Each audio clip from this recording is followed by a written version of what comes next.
I'm Jerry Fritts. I've been a professional driver for right at 50 years now. Also had the opportunity to study transportation law for a couple of years in college. Back in the 60s, I'm also third generation, so I have a lot of depth in understanding the business. Today, I'd like to speak about the ongoing, unsustainable human resource catastrophe now occurring in basically the truckload industry. I'm sure most of us would agree that we go to work to earn a paycheck. The better the paycheck, the better our standard of living and the higher our so-called success level and how we see life. I'd like you to take a look at some of the numbers of why we're in trouble in the truckload industry today. Now, the numbers I'm about to present to you came out of an article called Trucking Then and Now. It was published in 1980 by the Transportation of America Cass Information Systems for the American Trucking Association. So these are very credible numbers. For instance, this study shows for the American Trucking Association that in 1980, the LTL general freight drivers earning an average of $28,242 a year. The truckload drivers, and by the way, let me add this is at the very beginning of deregulation. 1980s when deregulation was actually implemented.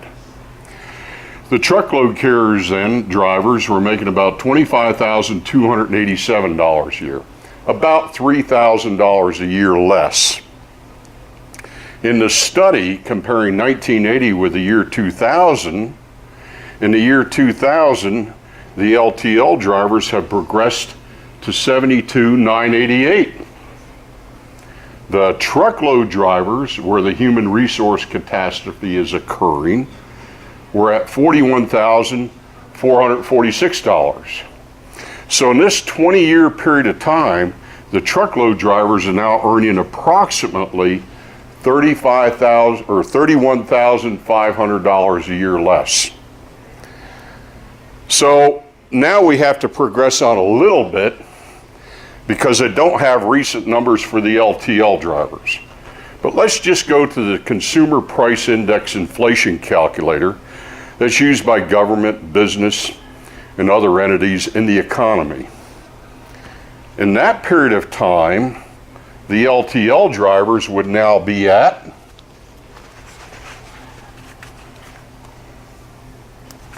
$99,600.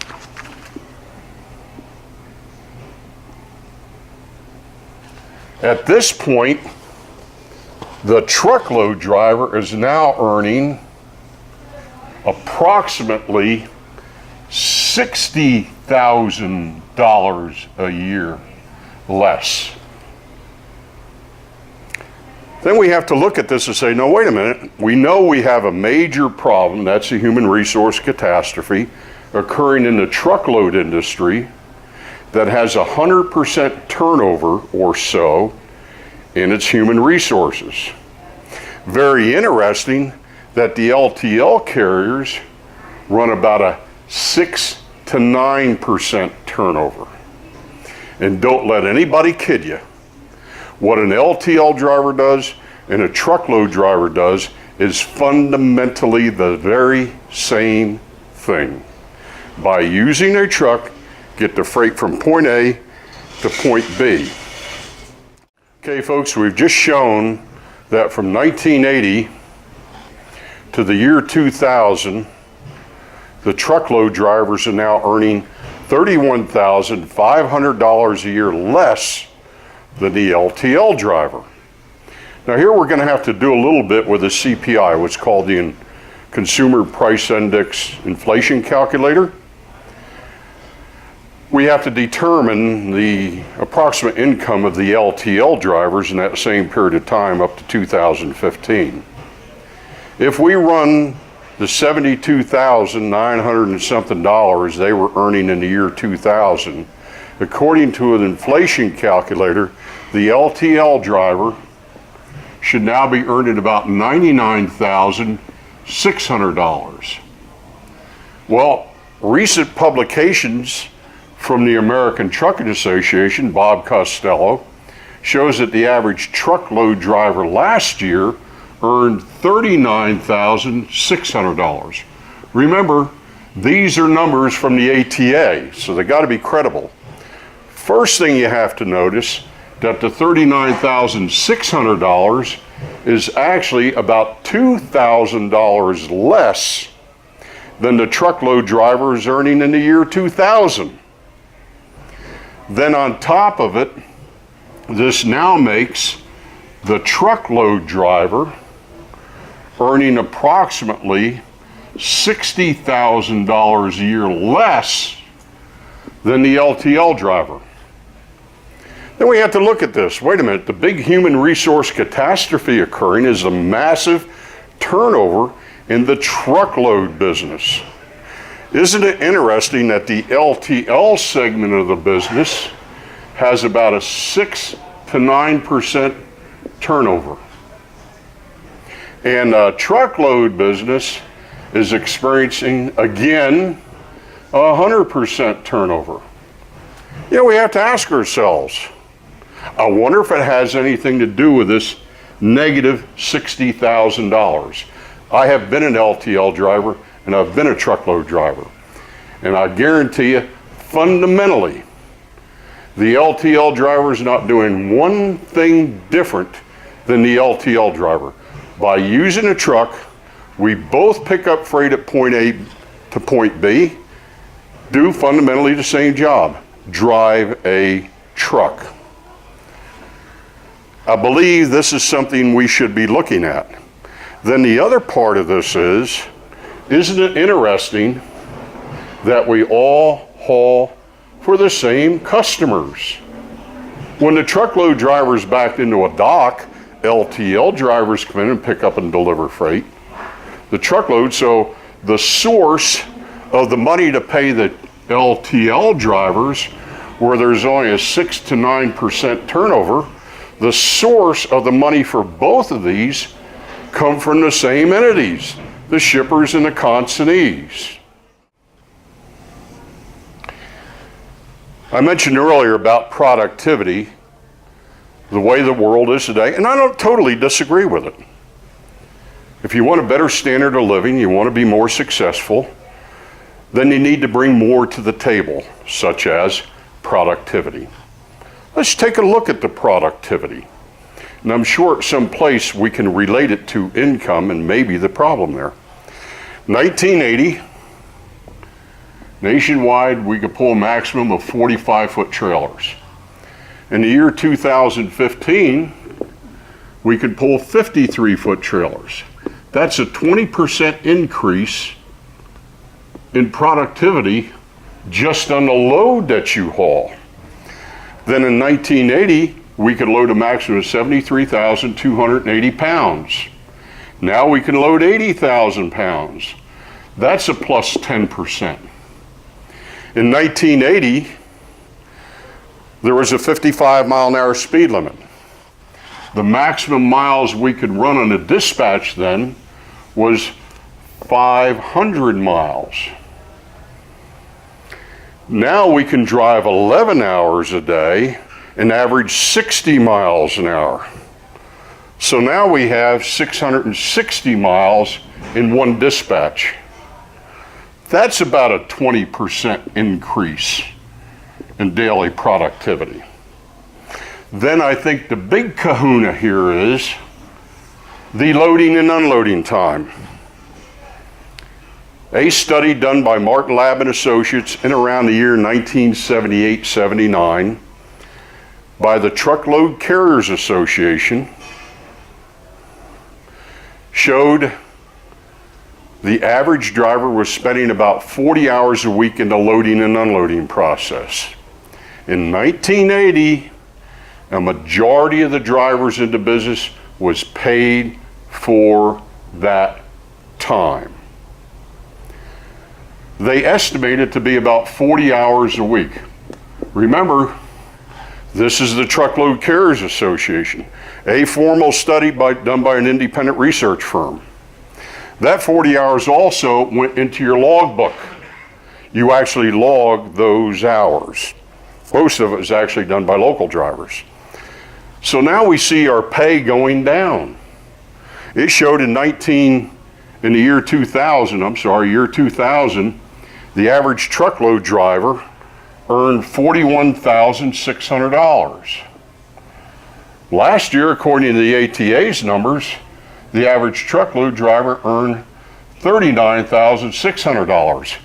Despite all these increases in productivity, the driver's pay went down by 5%. And that's 5% less than 15 years ago.